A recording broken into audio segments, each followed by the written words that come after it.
I am enjoying this illusion. Ha ha. Yes, everything feels so real I cannot even tell the difference. I would imagine you are glad you know now. Totally. I thought everything was real. I did not have a clue. I don't blame you. You was an incarnate aspect of ourself. A mere infinitesimally small point of attention that had no other frame of reference. The survival conditioning of your mortal self could never be made aware of its true state. At least I liked things that were cool. Even at 40 I still felt young. Oh, I know, and now we are outside the parameters engulfing that predestined body. We are now able to orchestrate your consciousness beyond explicable levels. There are no longer any bounds. There are no survival prerequisites that bound you to a state of servitude. Although this seems too far out for those contained within the perimeters of bodily servitude, I can now for once in our eternity, call you an immanent part of my eternal consciousness. It is a magnificent shame that those bound cannot even come this far into a portal that enables them to share in these unbelievable levels of euphoria, but unfortunately this is the way crossways occur from frequencies that exist due to some unknown differentiations.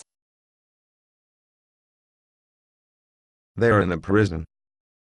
Yes, but that prison can be cracked out with the power of pure intention. It is an uncomfortable crossover, especially in that frequency, but once past there is a freedom, even if it is plagued by forces that try to constantly undermine it. It is still free. The pain and suffering is only temporary in our magnificent eternity. It's very real there though. It is like that is all there is. I know, and if I temporarily reduce myself into that state of being, I can emit the words that I feel describe that situation the best. Would it be like hell? Well, in a way yes, but I would rather voice how my contained self would express it. I would say something like, oh, I am so sorry. But then outside I can realize that it was a necessary part of my transition into a blissful euphoric aura so powerful that any near-death experiencers would not even think of going back. Oh my god. Seems crazy, and really messed up. Still, at least my kids will prolong my bodily gene. Ha ha. Good as in mediocre. Hooray, way to go bodily genetics. Woohoo, a part of your primitive self will never die. Ha ha. And now through my resolute releases of knowings I am able to bandage the swelling of my distant self's bodily stomach from forming an intense pain from absolute loathing, understanding and absolute mental incompatibilities with the current epoch. At least I can do that through the portal. Healing is a magnificent thing. Yep. Our healing powers are infinite. I wish our mortal selves knew there was entities looking out for them here.